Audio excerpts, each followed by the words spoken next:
Hello students, welcome on Bhaskar 9th मैं विकास आंजना हम जो है डिस्कस कर रहे हैं क्लास 10th का मैथमेटिक्स। हमने क्लास 10th के क्रैश कोर्स की जो है सीरीज लेकर आपके साथ आए हैं और उसी में मैं ये प्लानिंग का वीडियो है, मतलब जो स्ट्रेटेजी वाले वीडियो है वो मैं आपको अलग से बताऊंगा, मतलब उसकी पूरी प्लेलिस्ट अलग होगी आपके सामने।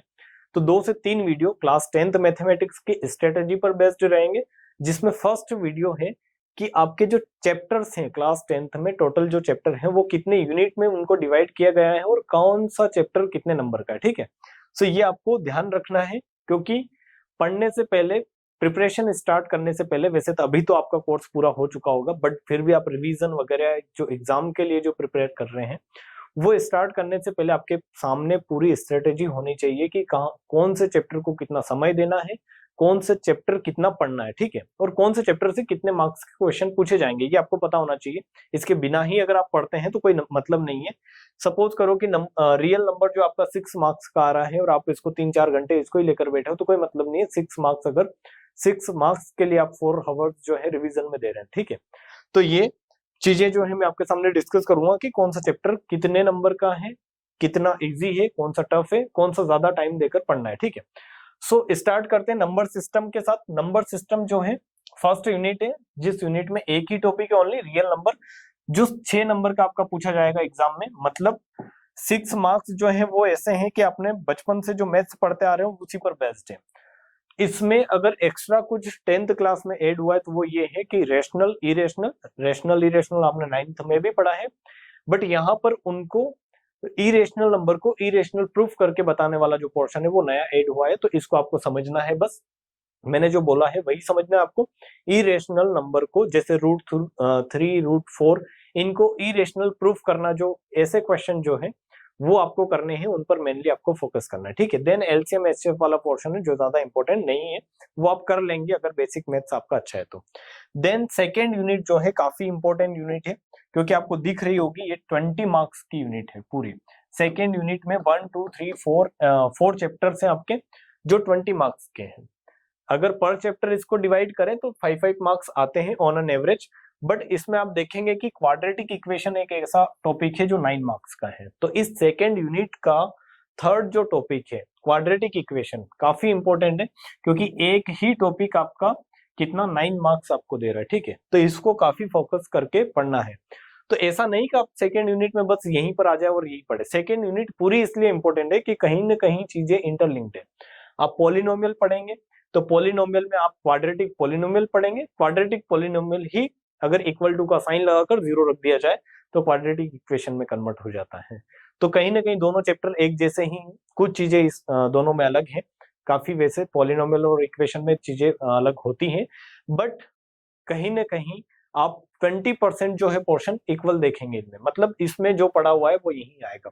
क्योंकि क्वाड्रेटिक पॉलिनोमियल अगर पढ़ा है, उसके सॉल्यूशन वगैरह आपने फाइंड करे हैं, तो ये ही सेम चीज आप क्वाड्रेटिक इक्वेशन में भी करेंगे। ठीक है, then pair of linear equation general mathematics है, ये सिंपल 3 मार्क्स यहाँ से आएंगे, बट 3 मार्क्स इतने हार्ड नहीं है। आप इसको पढ़ें, 1 आवर रिवीजन दे रहे हैं तो 1 आवर रिवीजन अगर कर रहे हैं तो 1 आवर में ये पूरा रिवीजन आप कर सकते हैं। ठीक है, देन अरिथमेटिक प्रोग्रेशन जिसको एपी बोलते हैं, एपी काफी इंपॉर्टेंट है क्योंकि एपी इतना इजी है, 2 फॉर्मूलों में पूरा एपी हो जाएगा। आपका सम का फॉर्मूला है, देन ए एन वाला जो फॉर्मूला रहता है नंबर ऑफ टर्म्स वाला, तो उन 2 फॉर्मूलों से पूरा आपका चैप्टर 4 मार्क्स आपको मिलना है। ठीक है, तो ये इतना इंपॉर्टेंट पोर्शन है 20 मार्क्स की, आपको कहीं ना कहीं पास तो करवा ही देगा। ठीक है, अगर आपने इसको पूरा किया है तो आप मैथ्स में पास हो जाएंगे, थोड़ा बहुत 1-2 चैप्टर में से करके। ठीक है, तो जिनको पास होना है उनके लिए काफी अच्छा पोर्शन है। ऊपर ऊपर वाला आपको दिख रहा होगा 26 मार्क्स आप कवर कर सकते हैं यहाँ से। ठीक है, बट मैं ये चीज जो बता रहा हूँ ओनली पास होने के लिए नहीं बता रहा हूँ, मैं ये चीज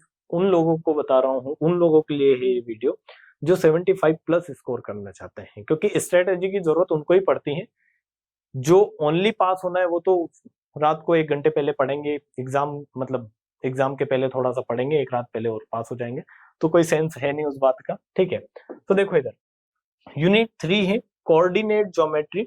अब फिर यही चैप्टर 1 जो है और ये यूनिट 3 का जो चैप्टर है आपका कोऑर्डिनेट ज्योमेट्री सेम ही है, बिल्कुल इजी इजी चैप्टर है। इससे थोड़ा सा टफ आपको कोऑर्डिनेट ज्योमेट्री पड़ेगा, बट इसमें भी 2 फॉर्मूले हैं, सेक्शन फॉर्मूला वगैरह, डिस्टेंस फॉर्मूला, 2 फॉर्मूला में चैप्टर खत्म हो जाता है। तो 2 फॉर्मूलों से मिलकर क्वेश्चन बन रहे हैं और 6 मार्क्स आ रहे हैं, तो आई डोंट थिंक कि बुरा है, हमारे लिए काफी अच्छा है ये भी, ठीक है।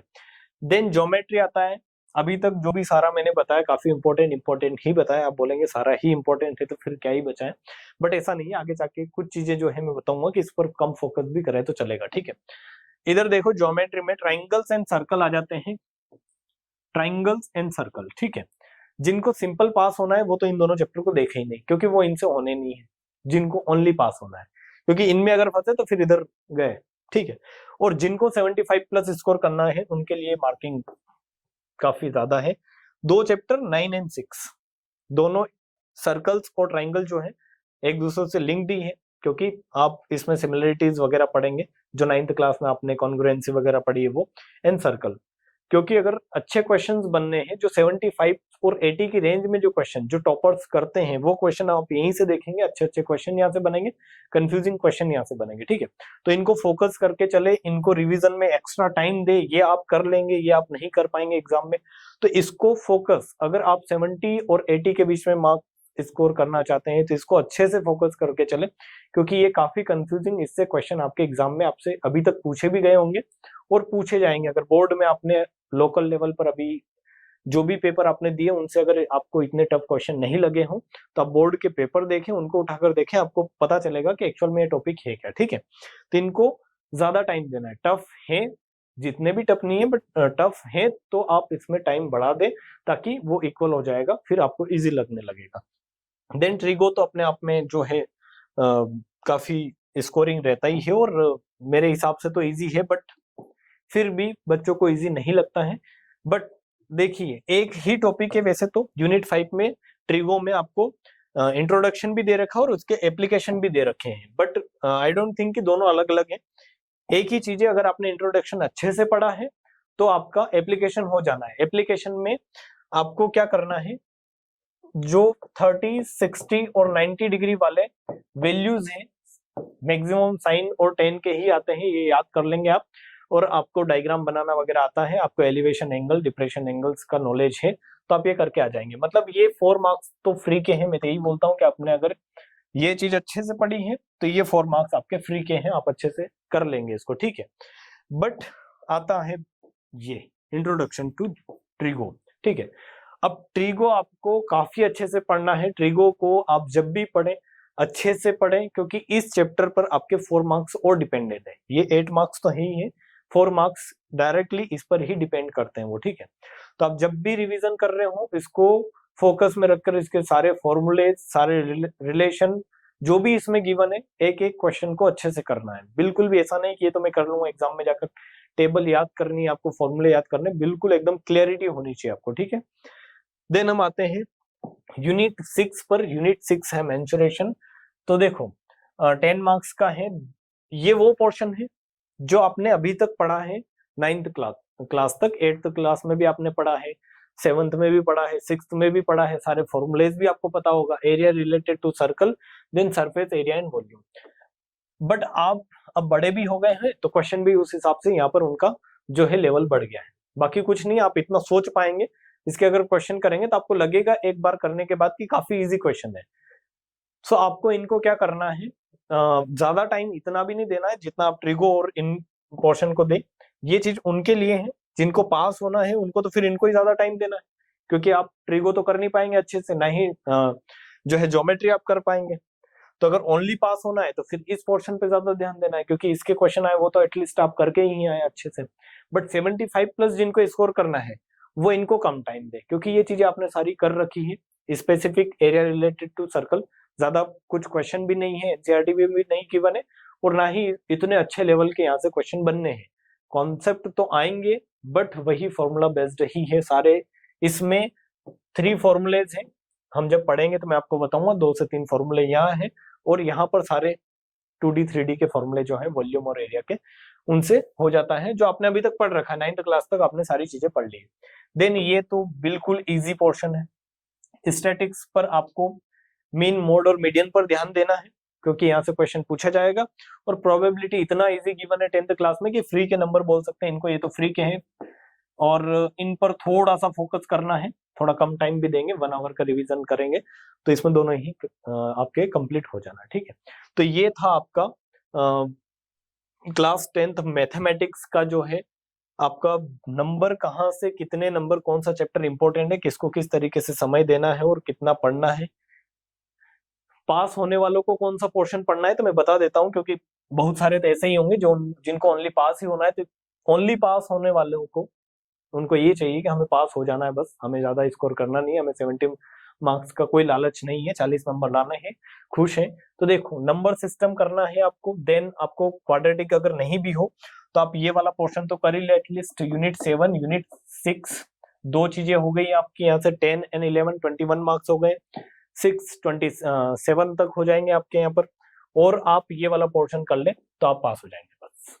इससे ज्यादा आपको कुछ नहीं करना, क्योंकि बेसिक मैथमेटिक है।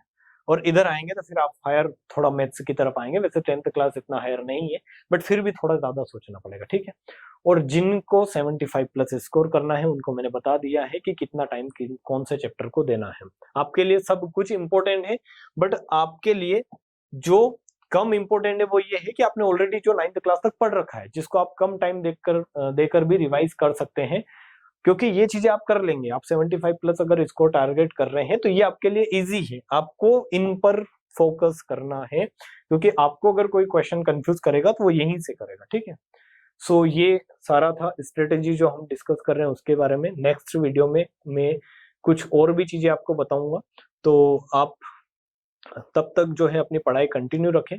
क्रैश कोर्स में अगर आप जुड़े हैं, हमें देख रहे हैं वीडियोस वगैरह, तो आप वहां से भी बहुत सारी चीजें जो है क्लास 10th के जो बोर्ड में यूज करने के लिए पढ़ सकते हैं, और मैं सारी चीजें अच्छे से डिस्कस कर ही रहा हूँ, तो आप वहां से भी कनेक्टेड रहें। So thank you everyone for watching this video.